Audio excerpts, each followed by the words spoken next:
राधे राधे, जय माता दी मित्रों। आज हम आपको गणगौर व्रत की कथा सुनाने वाले हैं, लेकिन कथा को सुनने से पहले आप सभी से विनम्र निवेदन है कि यदि आपको वीडियो पसंद आए तो प्लीज़ वीडियो को एक लाइक ज़रूर करें, चैनल को सब्सक्राइब करें और कमेंट बॉक्स में जय भोलेनाथ माता पार्वती जी ज़रूर लिखें। भोलेनाथ माता पार्वती जी की कृपा आप सभी पर हमेशा बनी रहे। तो चलिए दोस्तों, वीडियो को प्रारंभ करते हैं।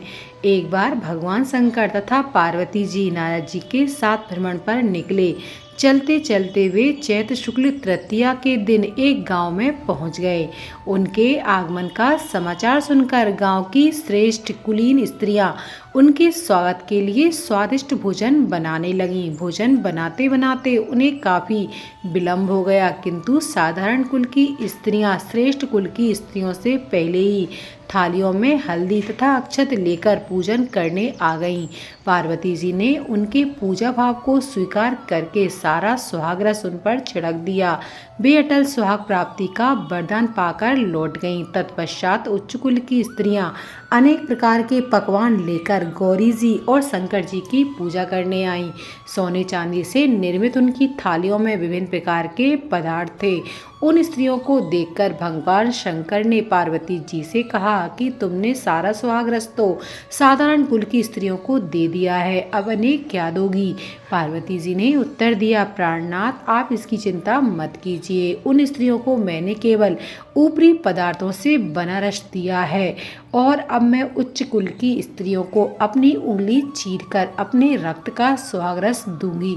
यह सुहाग रस जिसके भाग में पड़ेगा वह तन मन से मुझ जैसी सौभाग्यवती हो जाएगी। जब स्त्रियों ने पूजन समाप्त कर दिया तब पार्वती जी ने अपनी उंगली चीरकर उन पर छिड़क दी। जिस पर जैसा छींटा पड़ा उसने वैसा ही सुहाग पा लिया। तत्पश्चात भगवान शिव की आज्ञा से पार्वती जी ने नदी तट पर स्नान किया और बालू की शिव मूर्ति बनाकर पूजन करने लगी। पूजन के बाद बालू के पकवान बनाकर शिव जी को भोग लगाया। प्रदक्षिणा करके नदी तट की मिट्टी से माथे पर तिलक लगाकर 2 कण बालू का भोग लगाया। इतना सब करते करते पार्वती जी को काफी समय लग गया। काफी देर बाद जब वे लौटकर आईं तो महादेव जी ने उनसे देर से आने का कारण पूछा। उत्तर में पार्वती जी ने झूठी कह दिया कि वहाँ मेरे भाई भाभी और मायके वाले मिल गए थे, उन्हीं से बातें करने लगी थी। परंतु महादेव तो महादेव हैं, वे कुछ और ही लीला रचना चाहते थे। और उन्होंने पूछा, पार्वती तुमने नदी के तट पर पूजन करके किस चीज का भोग लगाया था और स्वयं कौन सा प्रसाद खाया था? स्वामी, पार्वती जी ने पुनः झूठ बोल दिया, मेरी भाभी ने मुझे दूध भात खिलाया था, उसे खाकर मैं सीधी यहाँ चली आ रही हूँ। यह सुनकर शिव जी भी दूध भात खाने की लालच में नदी तट की ओर चल दिए।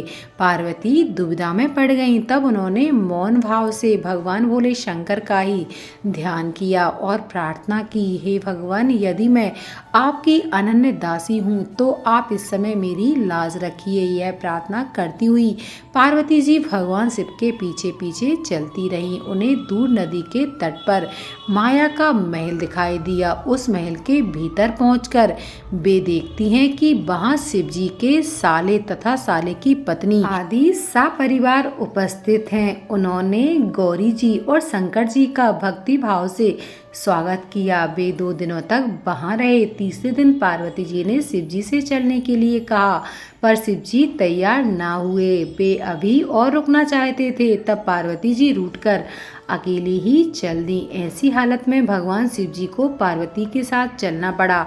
नारद जी भी साथ साथ चल दिए। चलते चलते वे बहुत दूर निकल आए।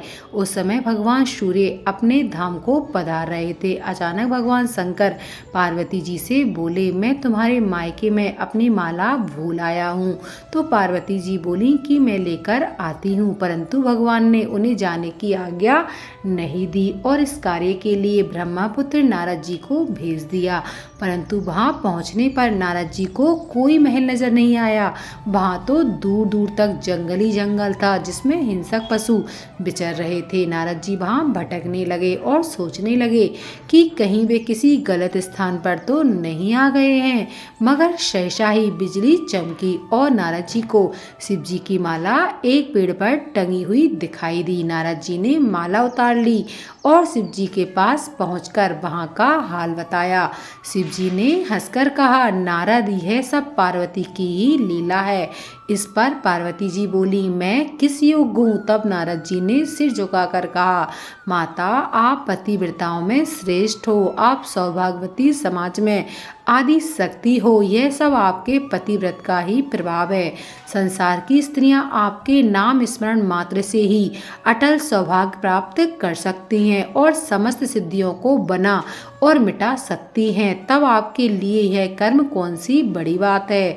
महामाये गोपनीय पूजन अधिक शक्तिशाली तथा सार्थक होता है। आपकी भावना तथा चमत्कारपूर्ण शक्ति को देखकर मुझे बहुत प्रसन्नता हुई है। मैं आशीर्वाद रूप में कहता हूँ कि जो स्त्रियां इसी तरह गुप्त रूप से पति का पूजन करके मंगल कामना करेंगी, उन्हें महादेव जी की कृपा से दीर्घायु वाले पति का साथ मिलेगा। दोस्तों, यदि आपको वीडियो पसंद आई हो तो प्लीज़ वीडियो को एक लाइक ज़रूर करें। आप सभी का बहुत बहुत धन्यवाद।